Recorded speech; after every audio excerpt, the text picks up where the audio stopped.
Hey, everybody. Ooh, okay.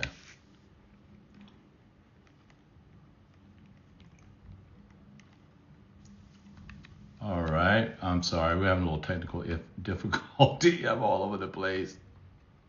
Okay, there you go. All right, guys. Hey, everybody. What's up?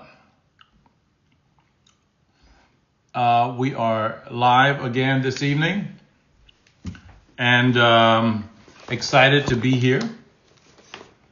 And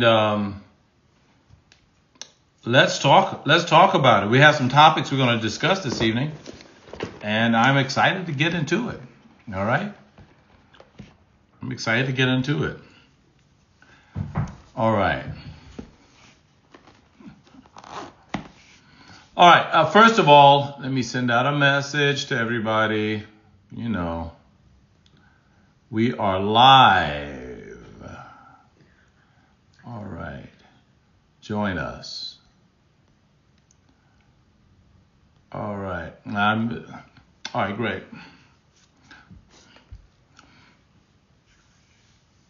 Okay. As we are getting ready and everyone's coming on, I just want to remind people that we're still expecting you to please put your comments, your questions, etc.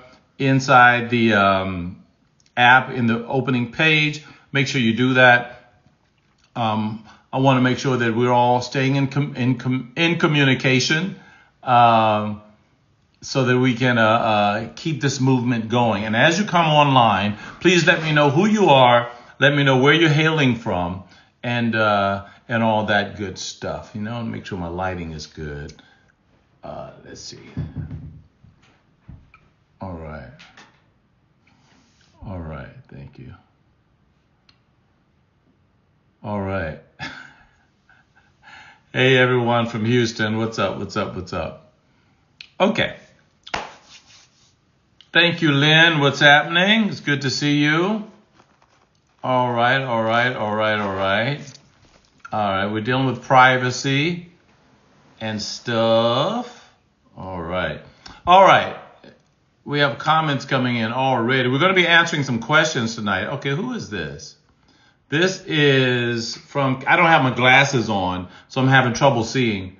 This is Michaela, I think.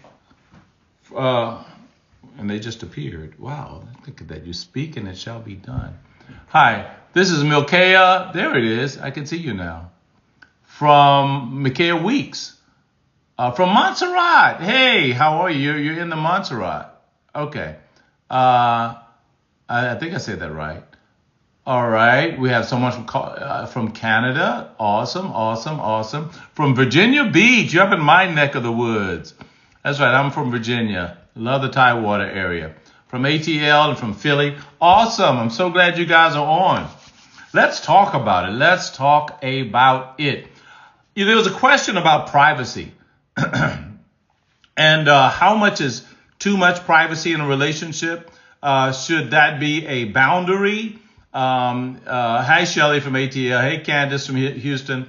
Should that be a boundary when it comes to privacy? And how much privacy should be allowed in a relationship? Once you're married, hey, Trini, once you're married and you're in a relationship, or there's a little difference between dating and marriage. So we can start that by asking the question about dating. And if you're dating, what is allowed in a dating situation? Well, to be very honest, if you're dating, if you're dating and in a relationship, look, there are no commitments. There's no privacy.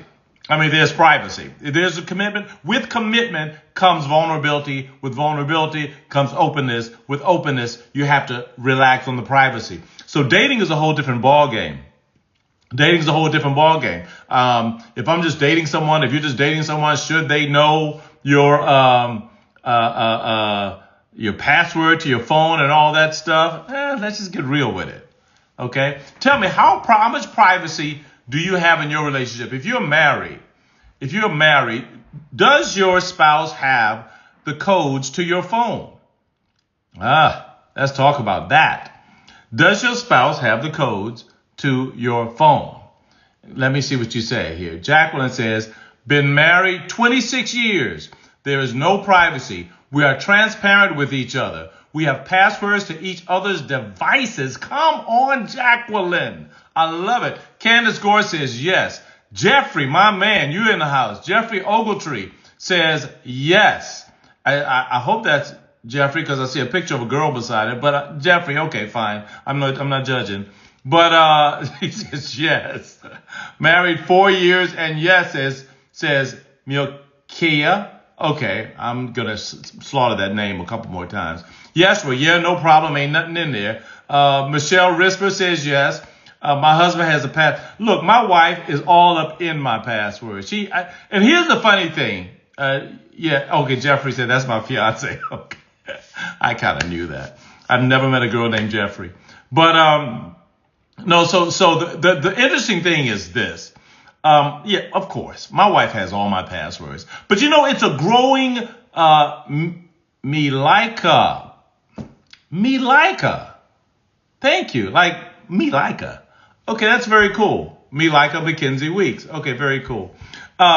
So what's interesting is that there's a growing concern, especially among people who are dating now and married. And look, and on the show that I've been doing, Married at First Sight, that has been one of the biggest issues. A little different dynamic because these people are getting married at first sight. So then there is some privacy. You have to sort of walk your way into that vulnerability thing and that openness.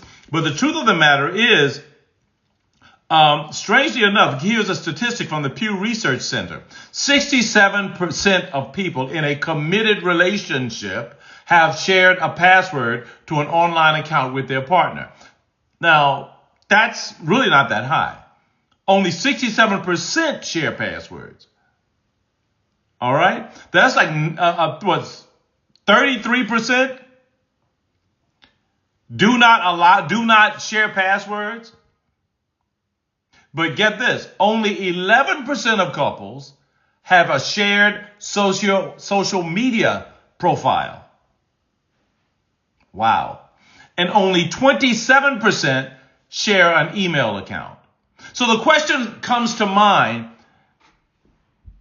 how important is it to have your own space, to have your own privacy, to have your own stuff? Or in marriage, should everything be shared? Should you share everything in marriage? Should everything be open? Do you have access to everywhere? And the question was asked, should there be a time when I have my little space, I have my little thing, and this can run the gamut outside of just phones and social media. What about shared bank accounts? Should you have your own money and I have my own money? Most people believe they do. What I advise couples quite often is that everyone should have a joint account, and then you should have an account where your money is. Well, I ain't monitoring your money. You ain't monitoring my money. Okay? But there should be a joint account where the bulk of the money is to pay the bills and take care of the necessary expenses. Okay? And the reason is basically, look, you want to do something for your spouse. It's all coming out of the same pot. You can't surprise nobody. So you need your own private account for certain things. And there might be things you want to do that you don't need to ask no permission. You don't need to check into nobody. No, I just want to do something. I want a spa day. Baby, we got money for spa. No. I got my account. I want a spa day. You should have your spa day. Okay? Comments. We have a joint account for bills. We have our own individual accounts for ours. Okay, now I'm going to interpret this because I know you were typing quickly, Jacqueline. We have a joint account, die bills. I'm saying that's 4 bills. And we have individual accounts for our own stuff. Okay, I'm interpreting that. That's what you're saying. And that is ideal. That is ideal. Another comment by somebody, Ileri Luwa. Okay. It's good to be transparent and open, but it's good to respect the other person's space. And we're going to go there. There are days and moments when I would like to be in my own space, watch movies, and just do what I want.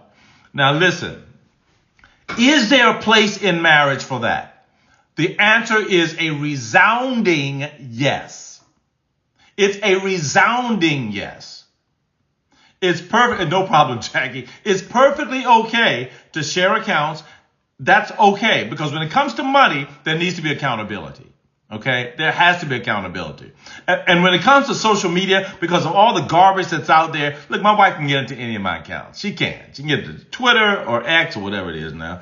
She can get into Instagram, the Facebook, you name it. She has access to it, which is fine, but it's a matter, and it's not a matter of hiding stuff. It's just a matter of, look, if you want to go in there, go in there. I'm not like I'm talking to anybody. It's not like nobody's sliding in my DMs or any of that. Wendy says, it's important to maintain your individuality, but that doesn't include passwords. As much as I trust you, if you're hiding your password, I'm going to think you have something to hide. And that brings us to our next point.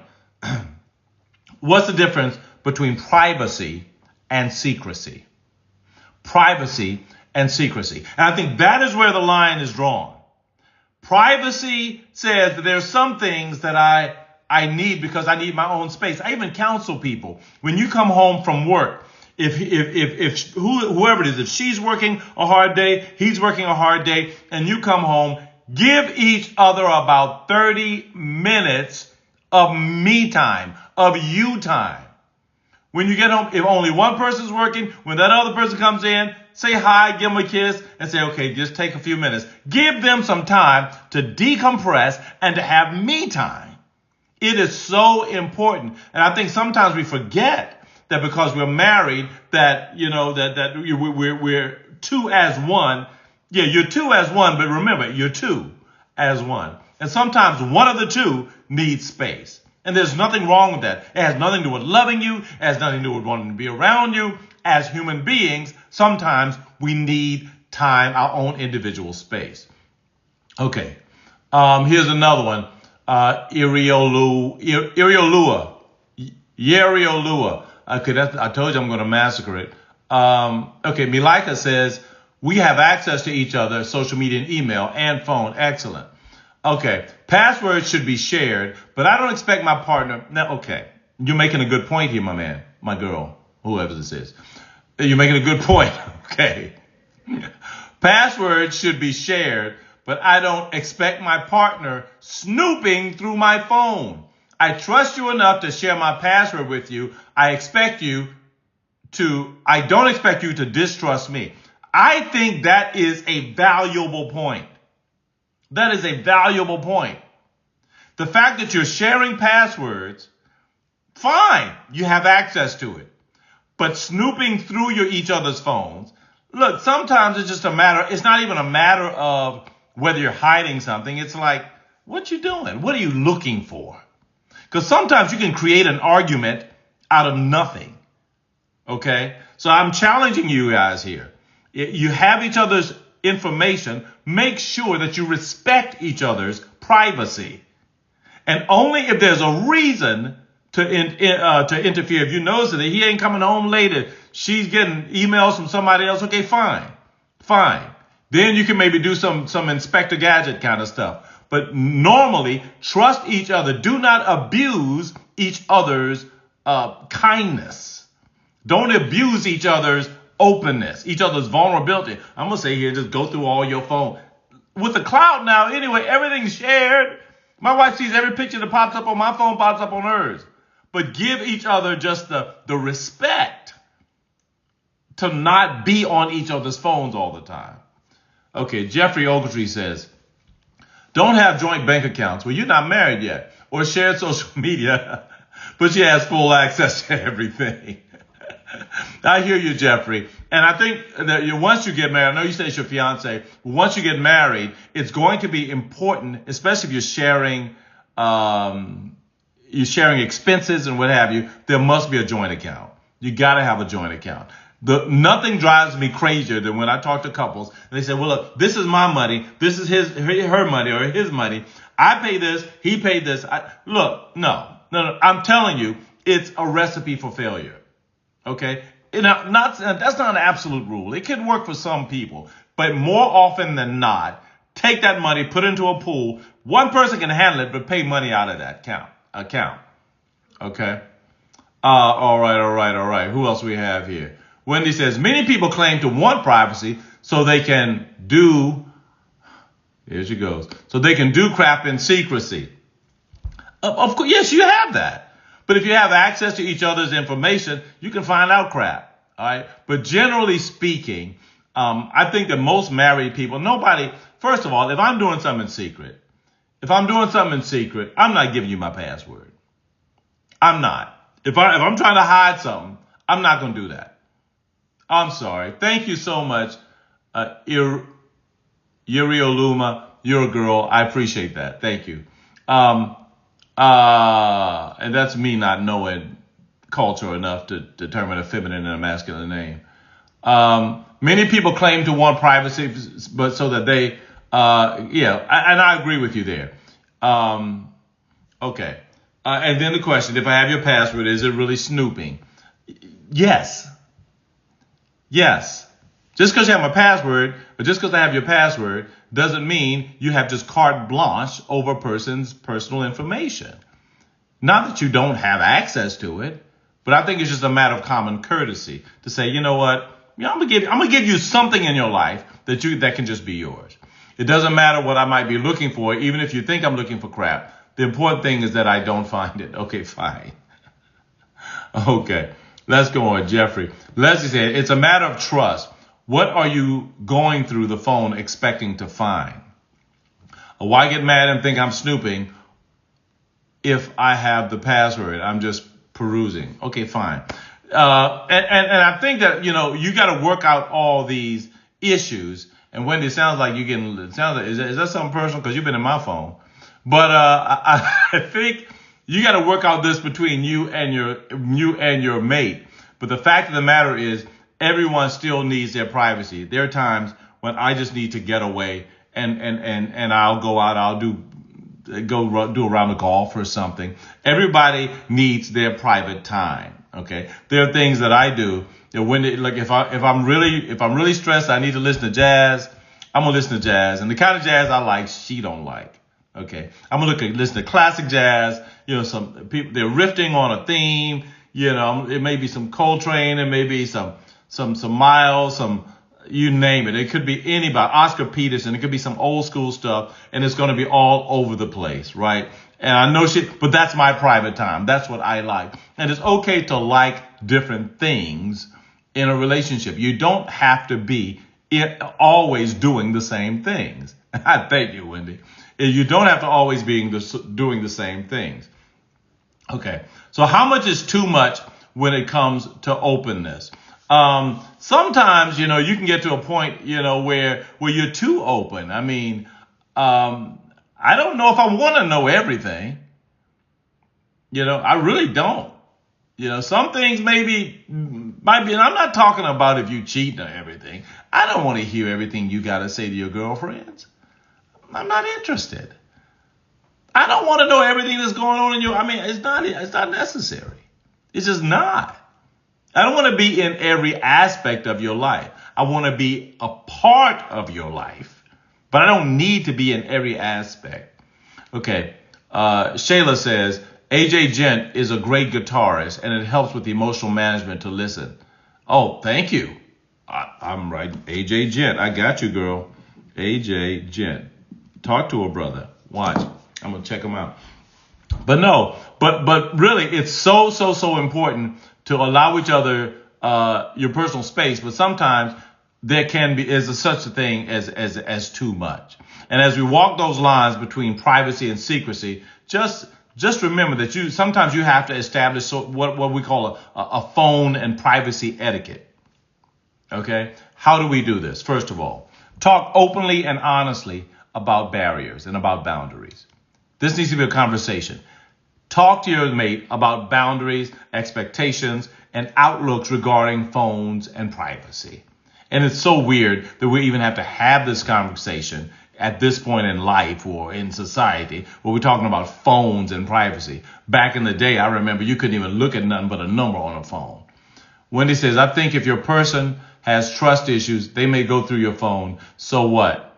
Just let them look until they realize there's nothing to find. They'll eventually stop. Yes, but and you're right there. However, you have to look at that as a two-way street. Because if you have trust issues, the best way to trust someone is to trust them. The best way to trust someone is to force yourself to not do things that distrustful people do. Okay?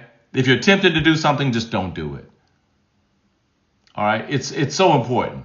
But I do hear what you're saying. Jeffrey says, my fiance has moments when she needs her space, but only when she's having an emotional moment. But what I love about her, this guy here, I love this, is she communicates that with me, so there is no tension or uncertainties in the air. Jeffrey, y'all on a good, look, you're making really, really good progress here, starting your relationship, heading towards your marriage.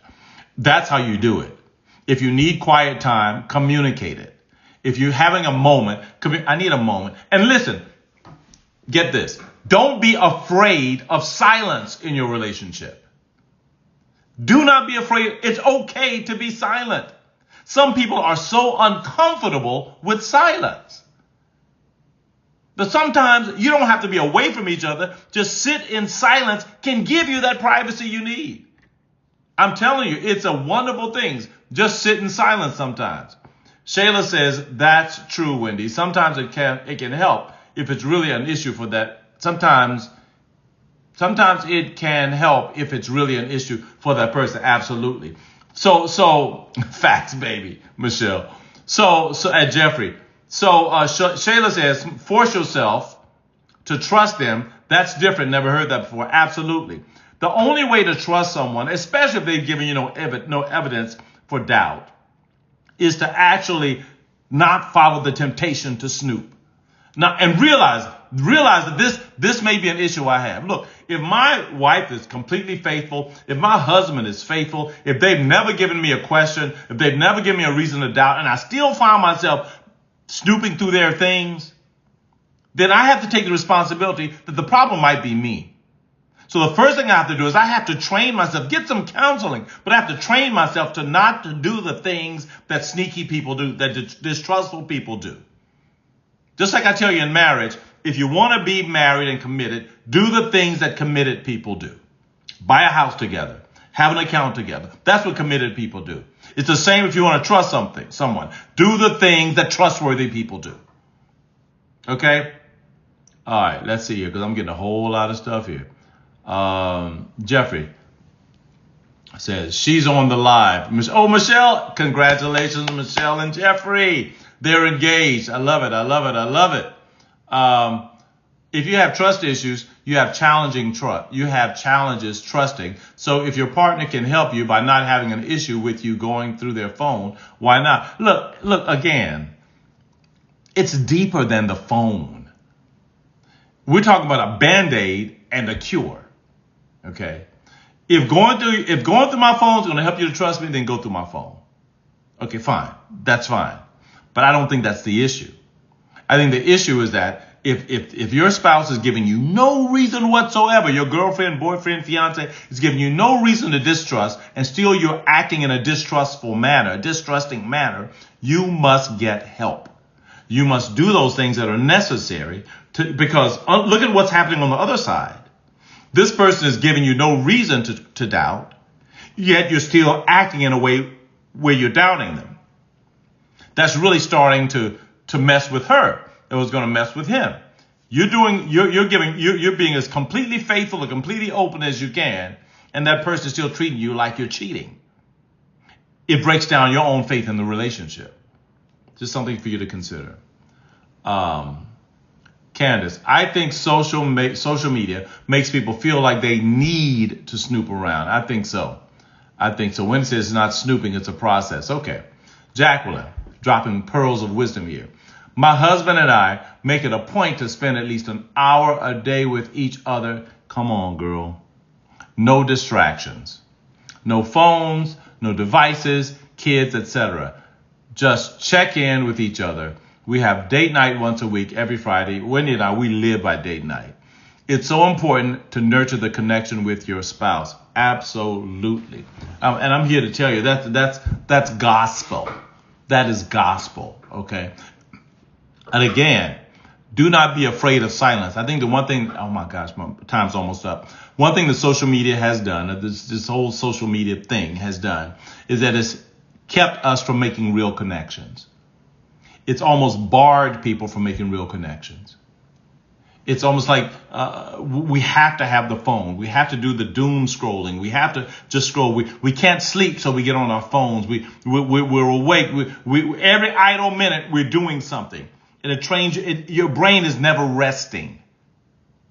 You're always firing off. Your brain is always firing. Your neurons are always firing because it's never resting. And rest is necessary for peace, for security, and for good health.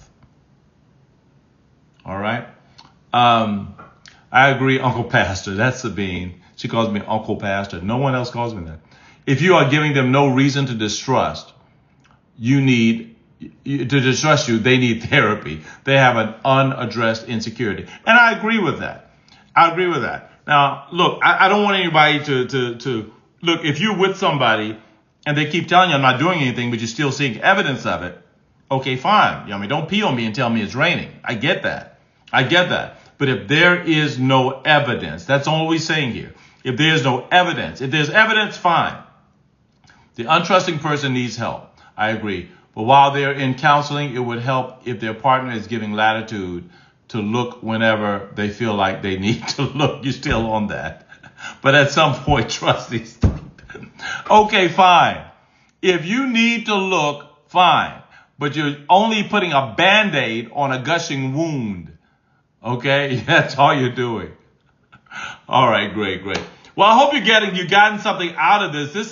This is good stuff. But like I said, if you want to start to build this intimacy among each other, first of all, have a conversation about it, and and then once you have that conversation, maintain a good understanding of each other's personal space. It's okay. Understand each other's personal space and never designate trust as something that must be proven. Okay? I shouldn't have to prove to you. Okay, trust is earned, but I shouldn't have to prove it. Okay, as long as looking goes, Yeshua says, as long as looking goes both ways. Yeah, that's true. It's kind of funny, closing statement here. It's kind of funny because, we talk about having access. I never really look at my wife's phone. I don't care. Why? Because I don't need to. She ain't doing nothing. I ain't doing nothing. Okay, but it's open there if we need it. All right. Cookout. Cookout is over. I'm enjoying this. Oh, my bad. He said it's over. I'm enjoying this. Yes, every Tuesday and Thursday we're going to be back. So Jeffrey, thank you so much for being here, my man. Appreciate it. I always love it. Yeshua, I'm sorry. I love it when men are on. And let me tell you why. Because our focus is changing. We're focusing on, we need to make men healthy. Women, we got you. We love you. We know we're going to have resources for you. But sometimes our men are always overlooked when it comes to emotional health, when it comes to having a place where they can feel safe. So we have in our app the Mentoring Manhood section in the app. When you close out from this, look on the front page, click on there, register, get your name in. Okay? All right, guys. That's it. Thank you so much for tuning in. And I can't wait to talk to you guys next Tuesday night. Thank you for your questions. If you have some questions, some things you want us to discuss, just type it into the app. I see it all. I'm like the wizard. Type it into the app. Let's talk about this right on the front page of the app when you first go in. Here's a question. Here's a topic that I want you to handle. Let's do that. Okay. All right, guys. God bless you. And I'll see you guys on Tuesday.